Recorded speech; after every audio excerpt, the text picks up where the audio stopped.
Today we're going to review Mission Impossible: The Final Reckoning.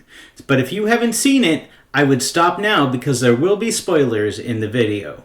But first, please like, subscribe, and share. Anything you can do will help my channel reach more people. And if you like this video, make sure to hit that bell icon so you can get my videos as soon as they drop.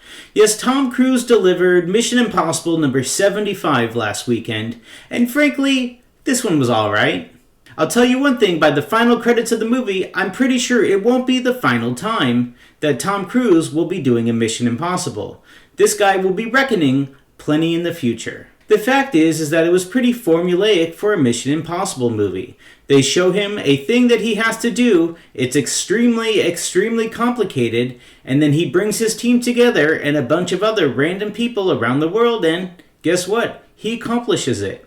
So I'm sure the joke has been made a million times over the last 30 years, it's more like Mission Improbable. Because if it truly was Mission Impossible, it would be impossible. But the man keeps doing it like every 4 or 5 years, so it's starting to just get really improbable and unlikely to happen, but hey, Tom Cruise accomplishes it every time. Yes, Tom Cruise takes on the Entity, a weird version of AI that's trying to control the world and wipe out the human race. By nuking the human race, and then all the survivors will come and work for the AI in the future. If you haven't heard of this plot before, it's roughly what happens in The Matrix if Tom Cruise hadn't existed. Now, one of my biggest problems with Mission Impossible is that it just felt way too long. The movie was almost 3 hours long, and that's after 25 minutes of commercials. They were pretty much already done filming the next Mission Impossible movie by the time we left the theater. But Tom Cruise returns and delivers a pretty standard Tom Cruise Mission Impossible movie.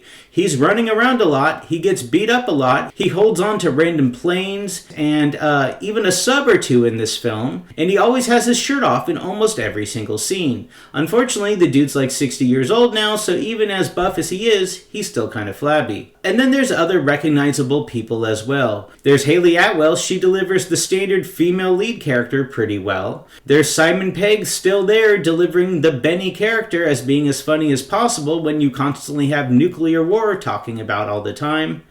There's Ving Rhames doing his best to still stay alive, and then there's plenty of other side characters that were referenced in previous movies throughout. Yes, Final Reckoning seems to try and combine all the previous Mission Impossibles, referencing a ton of plot that you've seen throughout the last 30 years. Though if you're like me, by the time you reach your car, you pretty much forgot about most of the plot of that Mission Impossible, but don't worry, there's about 75 flashbacks in this movie. The movie is fine. The movie delivers as much as you thought it would if you've already seen about 6 Mission Impossibles. He's constantly hanging on things, he's constantly fighting things, most of the other characters get beaten or stabbed, and everyone is still walking around fine by the end of the movie. He prevents the end of the world, everyone looks at each other and smiles, and then walks away until they're called together, I'm sure, in about 5 years. But hey, isn't that what you want out of a Mission Impossible movie? Do you really want to see Tom Cruise die? You may say that you do, but the last time that we saw James Bond die, it was pretty lame. And then of course they've taken a long time to replace James Bond. But I'm not actually sure if we'll ever actually get another Mission Impossible after Tom Cruise ends his run. They might say that they want to, but the fact is that he's actually the driving force in this series. And maybe they should let it die. But until then, I'm down to sit and watch a few more of these.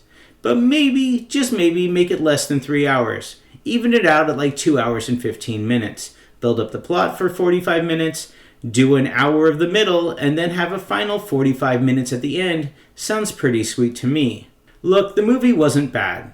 It wasn't great, but it was the great movie to go and watch on a hot afternoon on a Saturday while munching on a bunch of popcorn. So if you're interested in watching the next Mission Impossible, or you find yourself stuck at a movie theater and unsure what to watch and you don't want to see Lilo and Stitch, or if you're seeing this a few years from now and you just want to stream it on Paramount Plus, I definitely recommend Mission Impossible: The Final Reckoning. 6 out of 10. Tom Cruise, we won't give up on you as long as you're always willing to hang off of planes for our enjoyment. Hey, thanks for watching my video.